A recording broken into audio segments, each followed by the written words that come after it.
कल मुजफ्फरनगर में राकेश टिकैत की पगड़ी उछाली गई और जो बदतमीजी की गई वो उसके कर्मों का फल है। अब ये देशभक्ति का सार रच रहा है।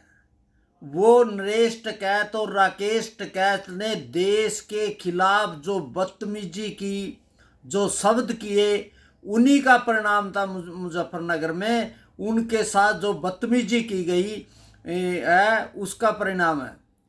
देश के अंदर, पूरे देश में एक भी किसान संगठन और किसान देशभक्ति है, वो देश के लिए कुर्बान करता है, चाहे वो खेत में हो चाहे सीमा पे हो।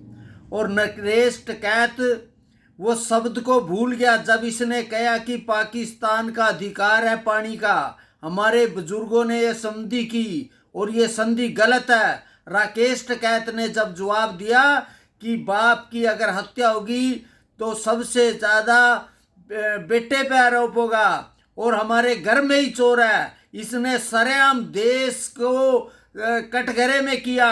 वो सारा इसका पाकिस्तानी संपर्क था, उसी से इसने ये बकवास की। अब ये कह रहा कि मेरी पगड़ी पंचायत के बीच रख दो, तेरी पगड़ी तो उतर गई है, तेरे पास कहाँ है पगड़ी। देश को बदनाम करने के लिए और किसान बिरादरी पर थब्बा है राकेश टिकैत। अब ये हिंदू संगठनों पे और सरकार पे इल्जाम लगा, तेरे कुकर्मों के कारण लोगों ने तेरी पगड़ी उछाली। अभी तो पगड़ी, अब आप कहो कि पाकिस्तानी आके आपको बचाए। मुजफ्फरनगर में जो आप ऐलान किया है कि मैं कल को रैली करूंगा और मेरी पगड़ी बचाओ वरना मैं पगड़ी जाके पंचायत में रख दूंगा, अब तेरी पगड़ी कहाँ रहेगी।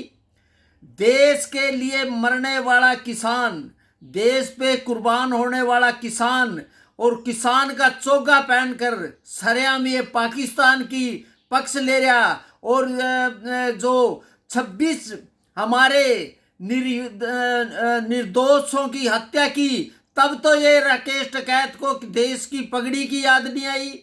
जब किसान के वहां पर निर्यात लोगों की लाशें आ रही थी तब तो तेरे को दर्द नहीं हुआ। जब ये सरेआम हिंदुस्तान पर हमला कर रहे थे तब तो नहीं आई। अब जब इसकी पगड़ी पे हाथ हुआ इसको दर्द हुआ, अब क्यों दर्द हुआ।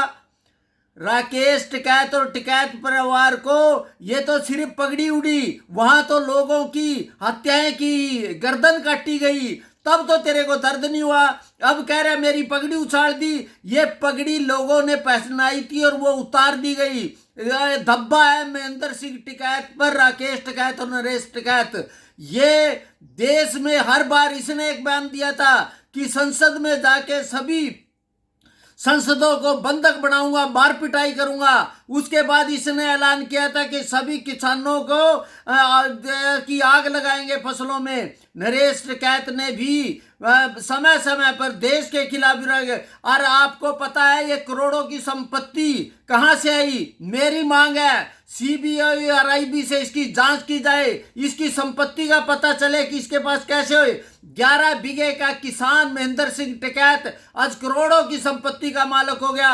और सबसे बड़ी बात है, नेहा राठौर ने जो कमेंट्स कराया था उसके खिलाफ एफआईआर दर्ज होगी। इसके खिलाफ, इन शैतानों के खिलाफ आज तक पर्चा दर्ज नहीं, जिसने सरेआम हिंदुस्तान की अमता के खिलाफ जो बकवास करी और पाकिस्तान का समर्थन किया। इसको पगड़ी की बजाय इसको जेल और पाकिस्तान में होना चाहिए। मेरा किसान है, सभी किसानों से अपील है, जो भी ये मुजफ्फरनगर में कल को ये रैली करेगा सरकार को उस पर बैन लगा देना चाहिए। और जिस तरह मायावती ने सिसोली के अंदर घेर कर महेंद्र सिंह टिकैत ने जब उसे अपशब्द किया, बेटी कह के माफी मांगी थी, अब देश इसको माफ भी नहीं करेगा, किसान बिरादरी भी इसको माफ नहीं करेगी। इसके खिलाफ पूरा देश के किसान इसके खिलाफ है। इसमें कोई हिंदू मुस्लिम नहीं है, कोई आरएसएस नहीं है, कोई नागपुरिया नहीं है। ये देश का किसान तेरा विरोध कर रहा है और तेरा विरोध करेंगे। जहां भी जाएगी तेरी पगड़ी उछलेगी, जहां भी जाएगा तेरा विरोध होगा। जो पाकिस्तानी है तो उसे हिंदुस्तान में रहने का कोई फर्ज नहीं है। तो मेरा सभी से साथ है। जो कल की मुजफ्फरनगर की रैली है, हमारे माननीय मुख्यमंत्री योगी राज को ये बैन करके और इनको जेल में डालना चाहिए। ये देश में एक तरफ देश को अपनी सुरक्षा की है, जहां बदला लेने की बात है, ये माहौल को डाइवर्ट करना चाहता है। इस लड़ाई को जो देश में प्रधानमंत्री जी मुंह तोड़ जवाब दे रहे हैं। अब संधि नगर में हमारा हरियाणा पंजाब में पानी की लड़ाई है, तो हम आपस में पानी के लिए लड़ रहे हैं। और जो संधि से जो पानी आना था वो हरियाणा पंजाब और राजस्थान और दिल्ली के किसानों को मिलना था। और इसको सिर्फ अपनी राजनीति करनी है, इसमें भी इसकी दुकानदारी है। और इसका मुंह तोड़ जवाब करके इसके खिलाफ देशद्रोह का मुकदमा करके कल के रात को इनको गिरफ्तार और इस पर पाबंदी लगानी चाहिए। यह कोई देशद्रोही नहीं है, यह कोई किसान हितैषी नहीं है, यह कोई राष्ट्र के हित में नहीं है। महेंद्र सिंह टिकैत के नाम पर दबाए हैं और इनके खिलाफ पूरी तरह से नासा के अंदर इनको राष्ट्रीय सुरक्षा एक्ट के अंदर इनको अंदर करना चाहिए और किसानों को भी इनसे दूर रहना चाहिए, इनका विरोध करना चाहिए।